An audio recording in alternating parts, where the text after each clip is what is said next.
प्रिय विद्यार्थियों, पूर्ववर्ती व्याख्यानों में हमने स्नातकोत्तर उत्तरार्ध के चतुर्थ प्रश्न पत्र में निर्धारित व्याकरण भाग के अंतर्गत तद्धित प्रत्ययों का अध्ययन प्रारंभ किया था।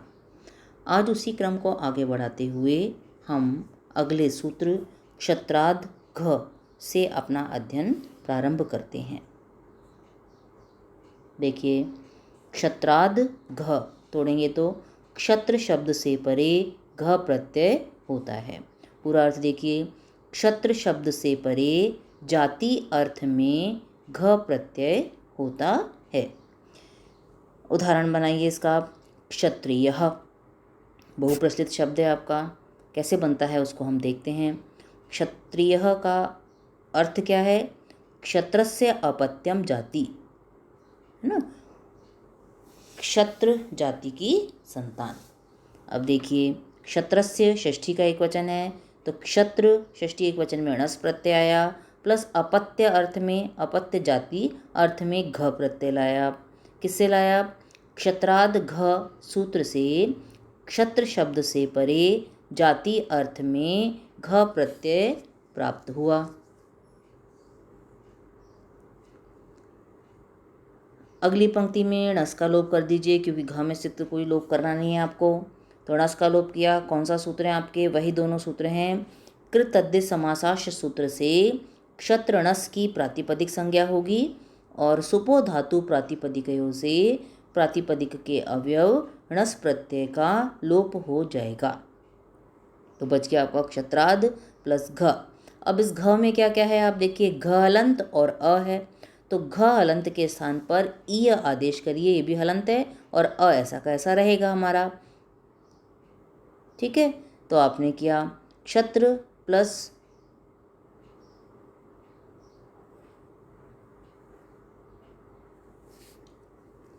ई आदेश किया आपने किससे किया? आय ने यी नी यह फ ड ख च घाम प्रत्ययादि नाम सूत्र से प्रत्यय के आदि में स्थित घकार के स्थान पर क्रमशः ईय आदेश होगा।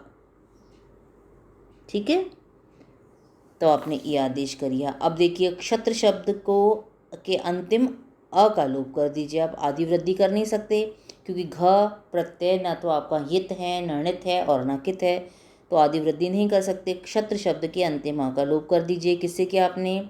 यचीभम सूत्र से अजादि तद्धित प्रत्यय ईय परे होने के कारण पूर्व शब्द समुदाय की भ संज्ञा होगी, और यस्यति च सूत्र से भ संज्ञक क्षत्र के अंतिम आकार का लोप हो जाएगा। तो क्षत्र हलंत रह गया आपका, ईय और अ है ये आपका, मिलाइए। क्षत्र हलंत में ई मिल गया तो क्षत्रिय में अ मिल गया क्षत्रिय, और पुरलिंग अगली पंक्ति में विसर्ग लगा दीजिए और उसके आगे लिख दीजिए पुरलिंग प्रथमा एक वचन में यह रूप सिद्ध होता है। क्लियर है? अब अगला सूत्र आ रहा है आपका रेवत्यादिभ्य ठक। तोड़ेंगे तो रेवत्यादिभ्य ठक, है ना, रेवती आदिभ्य ठक। तो षष्ठ्यंत रेवती आदि शब्दों से परे अपत्य अर्थ में ठक प्रत्यय होता है। षष्ठ्यंत यानी षष्ठी विभक्ति आपकी चली रही है। रेवती आदि शब्दों से परे अपत्य अर्थ में ठक प्रत्यय होगा। और इसका ही एक पूरक सूत्र है आपका ठस्य एकः, है ना। ये क्या कहता है? ठस्य एकः। ठस्य यानी ठ के स्थान पर एक आदेश होता है। तो अंग से परवर्ती जो आपने रेवती आदि शब्दों से परे जो ठ प्रत्यय के ठक प्रत्यय किया था, उसमें से ठ के स्थान पर अदंत यानी पूरा, हलंत नहीं होगा वो, अदंत इक आदेश होगा। इक में क पूरा होगा, अदंत होगा ये, इसमें हलंत नहीं करेंगे इसको आप। ठीक है, तो अब करिए आप रैवतिकः। इसका उदाहरण है, मतलब कहने का आती है कि ठ पूरे, जैसे अभी तो घ में तो क्या किया था आपने? घ हलंत के स्थान पर ईय हलंत आदेश किया था, अ बचा रहा था, लेकिन यहाँ पूरे ठ के स्थान पर पूरा इक आदेश होगा। अब बनाइए रैवतिकः। रैवतिकः का अर्थ क्या है? रेवत्यः अपत्यम, रेवती की संतान। तो षष्ठी चाहिए था हमें, तो हो गया आपका रेवती। षष्ठी एक वचन में णस प्रत्यय आ गया, क्योंकि षष्ठ्यंत से परे ठक करना था आपको, और अपत्य अर्थ में ठक प्रत्यय ले आइए, सामने लिख दीजिए रेवत्यादिभ्य ठक सूत्र से षष्ठ्यंत रेवती शब्द से परे अपत्य अर्थ में ठक प्रत्यय प्राप्त हुआ। ठक में से ठ बचा आपका, क का लोप कर दीजिए, सामने लिख दीजिए अनुबंध लोप, या फिर हलंत्यम सूत्र से अंतिम ककार की ईद संज्ञा होगी और तस्य लोपा सूत्र से उसका लोप हो जाएगा। अगली पंक्ति में णस का भी लोप कर दीजिए, तो रेवती प्लस ठ बचा आपका, किससे क्या आपने वही दोनों सूत्र चले आ रहे हैं हमारे लंबे समय से।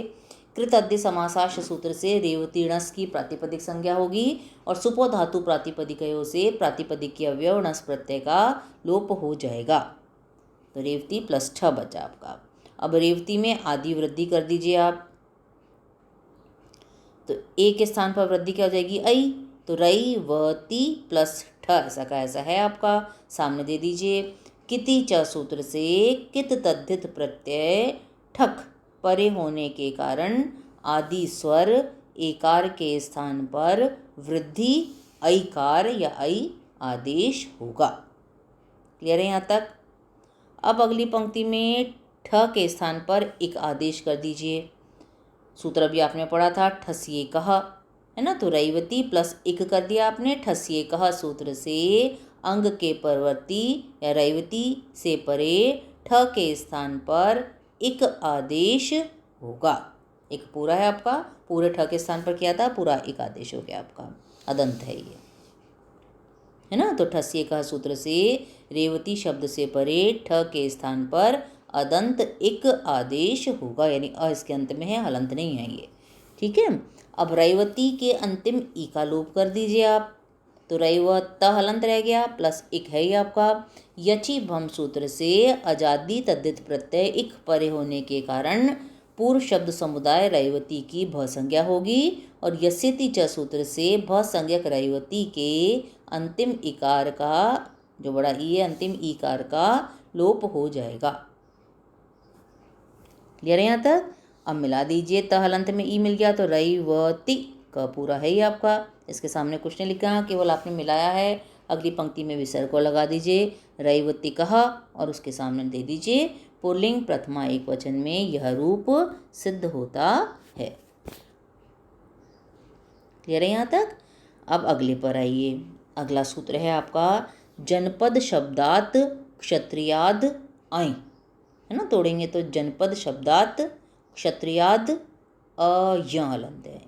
तो ये कहते हैं यदि जनपद शब्दात, यदि जनपदवाची शब्द क्षत्रियात क्षत्रियवाची भी हो तो उससे परे अपत्य अर्थ में अय प्रत्यय होता है।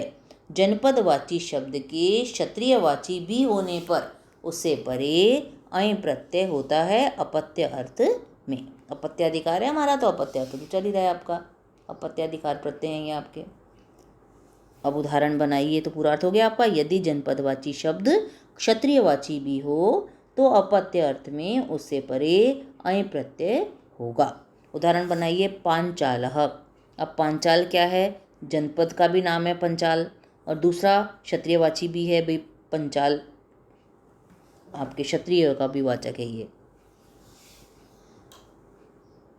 अब देखिए, पांचालः उदाहरण है इसका, लौकिक विग्रह क्या होगा, पंचालानाम अपत्यम, पंचाल जनपद की क्षत्रिय संतान।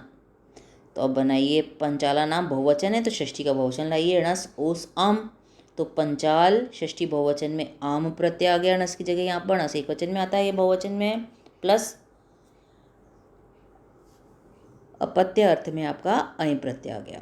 अब उदाहरण इसके सामने सूत्र दीजिए, जनपद शब्दात क्षत्रियाद अय सूत्र से जनपदवाची क्षत्रियवाचक शब्द पंचाल से परे अपत्य अर्थ में अय प्रत्यय होगा, है ना।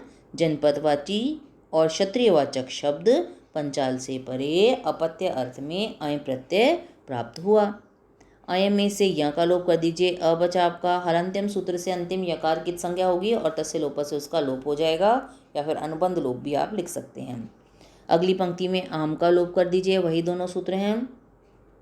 कृत अद्धि समासाश सूत्र से पंचाल आम की प्रातिपदिक संज्ञा होगी और सुपधातु प्रातिपदिकयों से प्रातिपदिक के अवयव आम प्रत्यय का लोप हो जाएगा।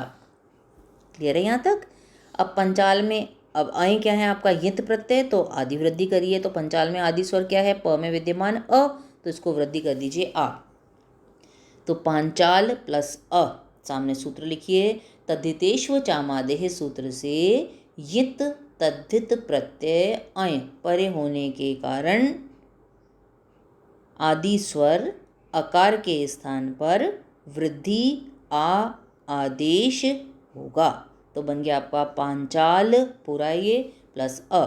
अब पांचाल में जो अंतिम अ है ल में विद्यमान, उसका लोप कर दीजिए। तो पांचाल हलंत हो गया आपका प्लस अ।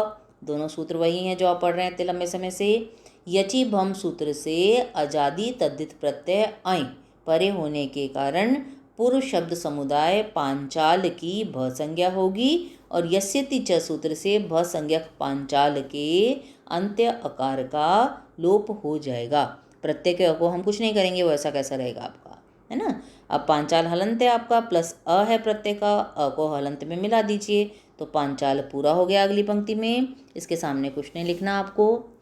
अगली पंक्ति में विसर्ग और लगा दीजिए पांचालः और उसके सामने दे दीजिए पुल्लिंग प्रथमा एकवचन में यह रूप सिद्ध होता है।